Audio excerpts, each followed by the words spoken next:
In 1971, President Nixon closed the gold window.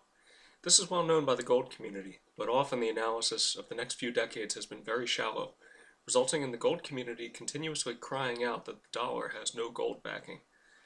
What is often overlooked is that the world's elite still use gold as a means of payment, and that the flow of gold is extremely important to keeping the gears of the world turning.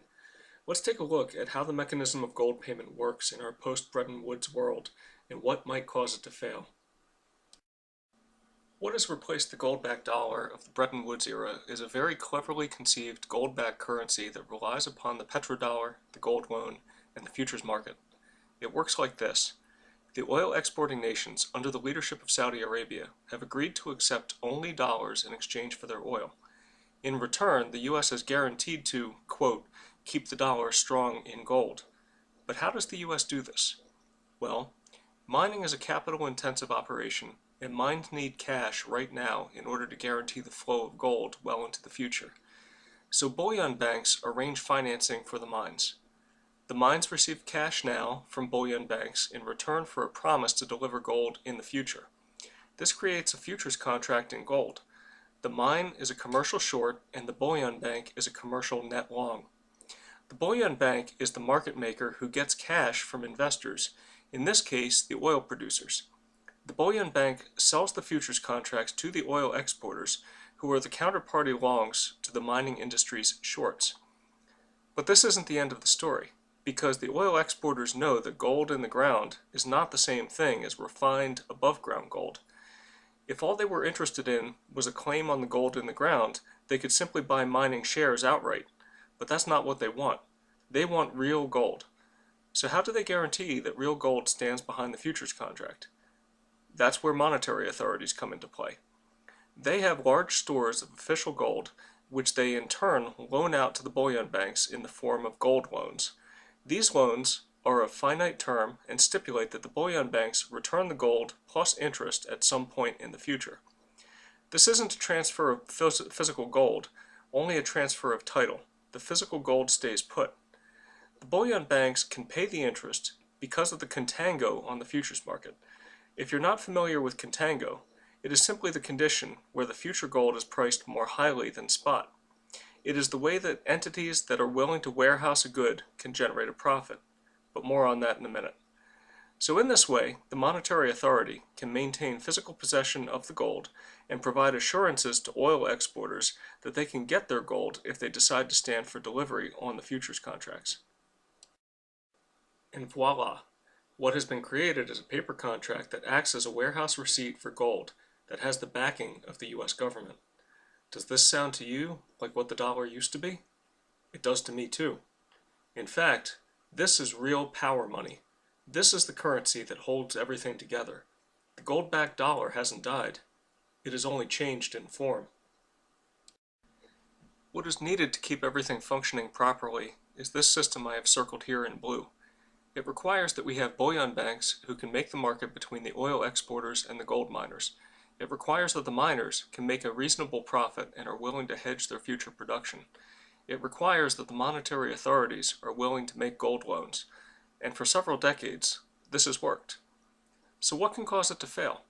One possibility is that the miners find it difficult to make a profit with the prevailing price available in the futures market.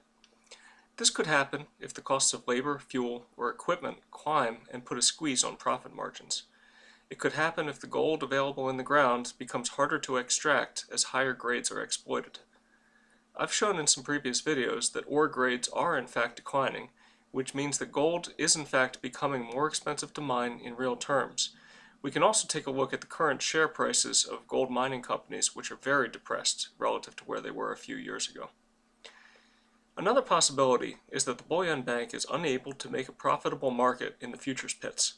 If there is some doubt about the ability or willingness of monetary authorities to guarantee the delivery of future gold, then the price of future gold will decline compared to spot gold. Without a significant markup for future gold, then the bullion bank will have no choice but to stop taking loans from the monetary authorities and curtail the production of futures contracts. There is evidence to suggest that this is happening now. Last year, when Germany announced it wanted to repatriate its gold from the New York Fed, They had to accept terms that delivered the gold over a 7-year period of time. And still, the repatriation is well behind schedule. This strongly suggests that even if the gold is physically in the vaults, it is encumbered by gold loans and not available for delivery. We can see the effects that this has had on the price of various gold futures contracts. What I'm plotting here is the profit incentive that is available to be shared between the monetary authorities and the bullion banks. These are the premiums over spot for various long futures contracts.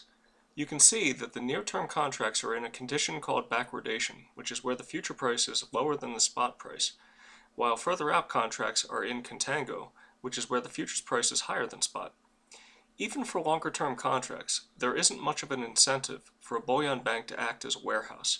For example, if a gold future is sold for delivery in 2 years, the premium over spot is only about 1.5%, or less than 1% per year.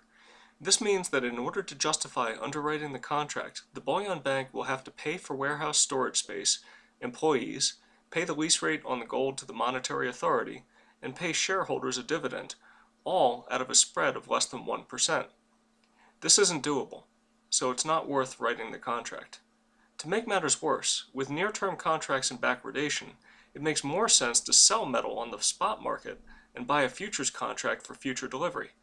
If the bullion bank could guarantee the return of the metal, then this would represent a risk-free opportunity to earn a profit. So why aren't the bullion banks doing this? Well, the only possible reason is that there is nervousness in the market that the futures contracts will be honored by real metal. And so let's take a look at what's happening in the futures markets as detailed by the Commitment of Traders reports. On this graph, I'm only showing the commercial long and commercial short positions. The commercial shorts are generally the mines. The commercial longs are the ones who are buying the futures contracts primarily for future delivery of the metal. What you can see is that for a decade, about half of the mine supply has been hedged in the futures market. Between 2004 to the peak of the market in 2012, the mines gradually sold more gold forward. This made economic sense because as the price rose, the incentive to lock in a good price for the metal also rose.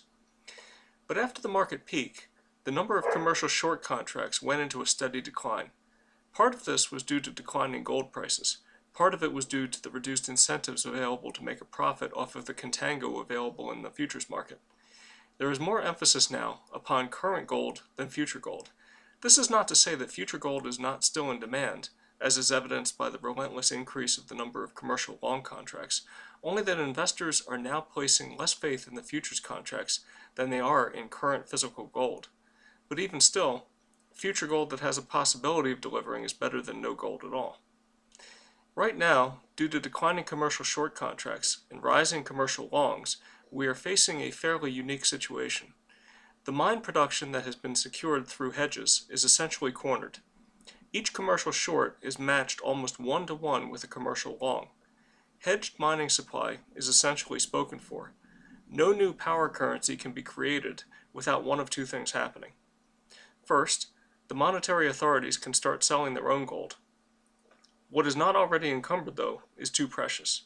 The Treasury already flatly stated that it would not sell any gold, even to keep the government running in October. Second, mines could put on more hedges, but without a substantial rise in the gold price, this seems very unlikely. And so we're faced with a couple of possibilities. Either the gold price rises substantially, or the futures market breaks. In the case of the latter, there will be no more backing of the petrodollar by gold, and the price discovery mechanism will stop functioning. In this event, gold will stop flowing altogether, as will oil.